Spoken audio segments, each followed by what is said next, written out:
Montenegro's Bay of Kotor doesn't politely introduce itself. It grabs you by the collar and demands your full attention. As we on the Majestic Princess glide up through what feels like a Norwegian fjord that somehow drifted to the Mediterranean, the morning light catches limestone cliffs that rise almost vertically from the water's edge.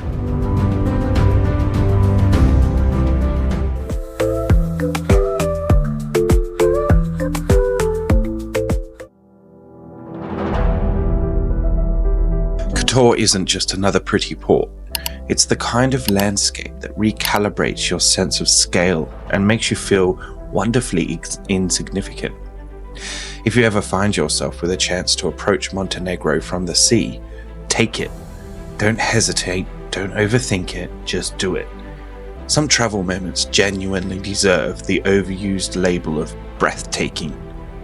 And watching the sunrise over the Bay of Kotor is absolutely one of them. Once anchored in this impossibly perfect bay, Lemar and I waste no time. We've got a date with a mountain and an Alpine coaster.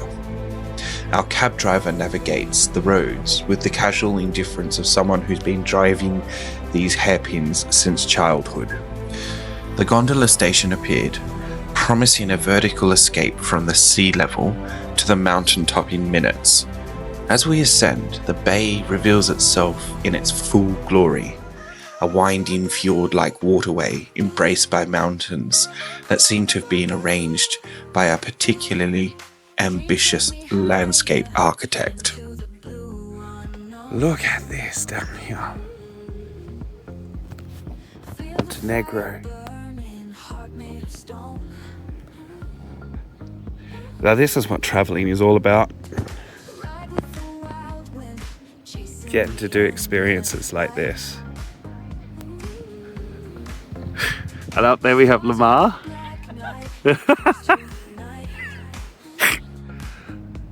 Alright, we're nearly at the end. What an amazing experience.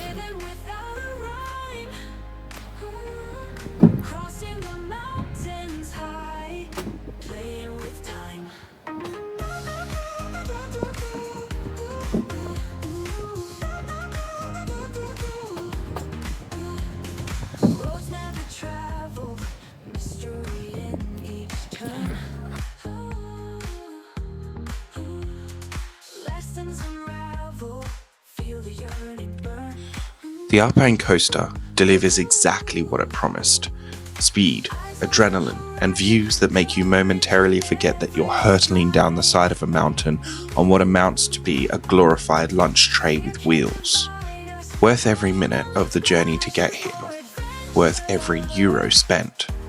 The best travel experiences often combine the unexpected with the visceral, and racing down a Montenegrin mountainside certainly qualifies.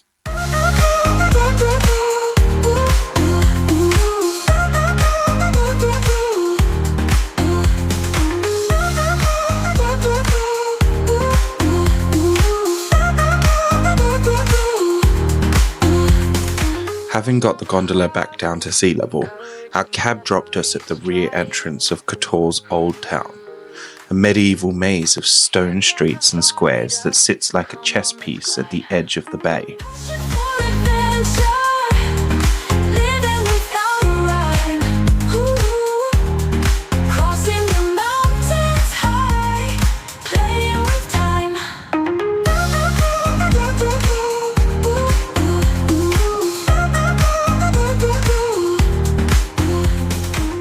Walking through the rear gate feels like stepping through a portal. One moment you're in the 21st century, the next you're navigating streets laid out when the Venetian Republic was a major power and people still worried about the plague. The stones beneath our feet have been polished by centuries of footsteps, traders, sailors, invaders, defenders, and now, inevitably, tourists like us.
was a long hike as well. It took all of 11 minutes in a cable car. The return back was a bit long. I didn't really like how we got stuck in this tunnel. Exactement. And there was no air conditioning. So I'm very sweaty. But Such as the experience was definitely worth the hour-long sitting in the van.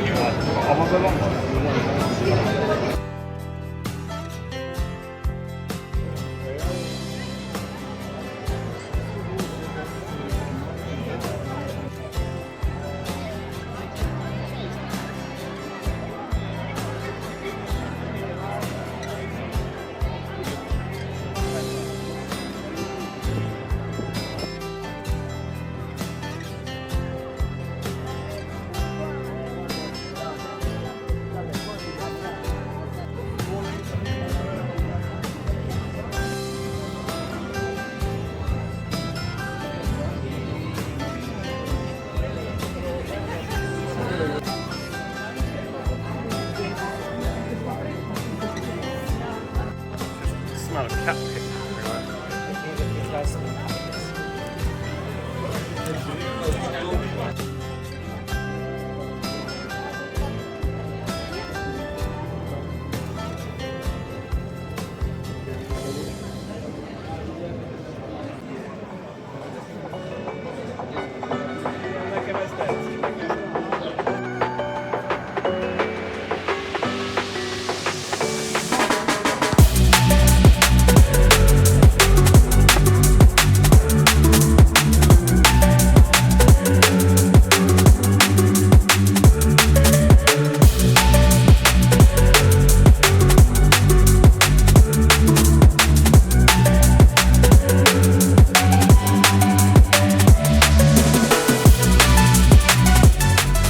Kotor's most famous residents aren't human at all. In fact, I have a very strong bias towards them. They're the cats that rule the old town, with the casual entitlement that only felines can master. They lounge on ancient steps, pose obligingly for photos, and accept a tribute from tourists, with the air of minor deities acknowledging their due.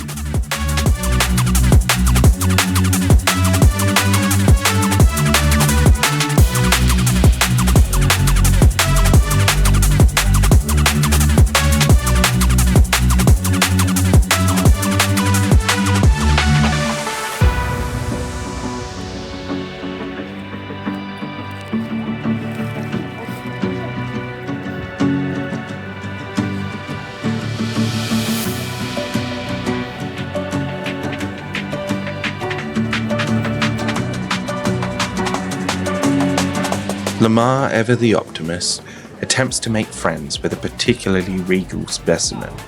The cat allows him to approach, gives him a sniff, and then promptly dismisses him. A rejection that is as swift as it is complete.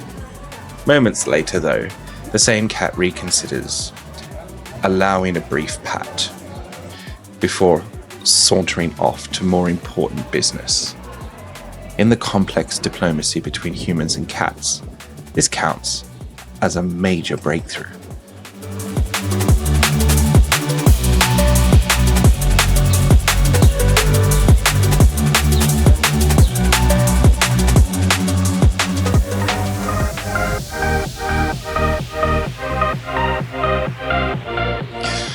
The walls of Kotor climb the mountainside like a stone serpent, a testament to the determination of medieval engineers and the labourers who hauled these blocks uphill.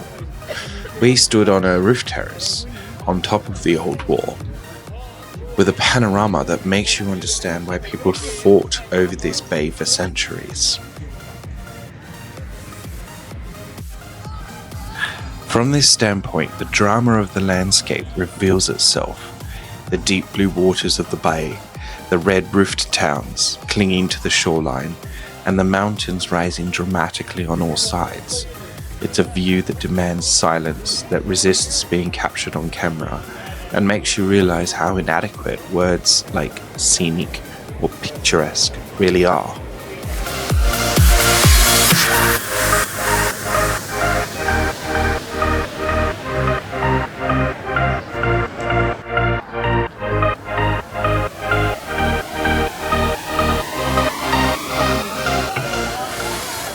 Montenegro immediately earns itself a spot on the mental list of places that deserve a return visit. Some destinations you check off, others check you. They get under your skin and become part of your personal geography. Kotor is firmly in the latter category.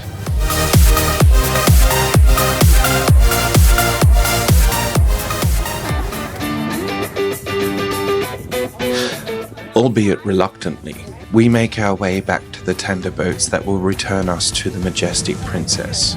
But the day's adventures aren't over. They're just shifting venue. We've made dinner plans with Dirk and Gary, two fellow passengers who have quickly evolved from shipboard acquaintances to the kinds of friends who you feel like you've known them for years rather than days.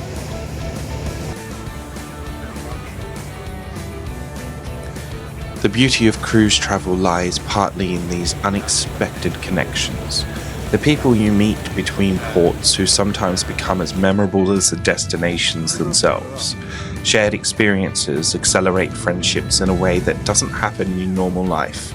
A week on a cruise ship can create bonds that might take months or years to form back on the mainland.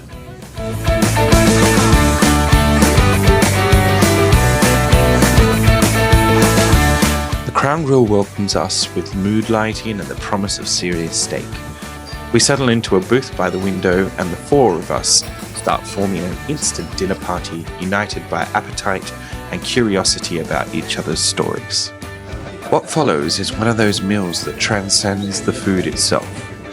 Though the steaks are excellent and the sides are abundant and the wine is flowing freely, the real nourishment comes from the conversation that bounces from travel disasters to life philosophies, from career paths to childhood memories. Hours dissolve, plates are cleared, desserts appear and disappear, and we still talk. By the time we notice that the restaurant has emptied around us, and that the staff is politely but clearly ready for us to leave, we've created one of those perfect travel memories that has nothing to do with monuments or museums. Just four people from four different corners of the world, connected by chance and cemented by conversation over good food. We bid good night, Gary, but the evening isn't ready to end. The silent disco calls to us, that peculiar modern invention where everyone dances to music that they can only hear through headphones. The result is a room of people moving to different beats, singing along to different songs, creating a visual cacophony while actual silence reigns. It's ridiculous, liberating, and exactly what we need after a day of mountain coasters and medieval streets. The night concludes at the Crown Bar, where a pianist transforms pop hits into cocktail lounge numbers and we sing along. Next time, wanderers, on our Mediterranean Odyssey, Dubrovnik, the Pearl of the Adriatic, we'll walk the massive stone walls that have protected this medieval masterpiece for centuries, lose ourselves in the marble streets polished by millions of footsteps, and discover why this Croatian gem has captivated everyone from ancient traders to modern filmmakers. The adventure continues in Dubrovnik, where the history isn't just preserved in museums, it's alive in every stone,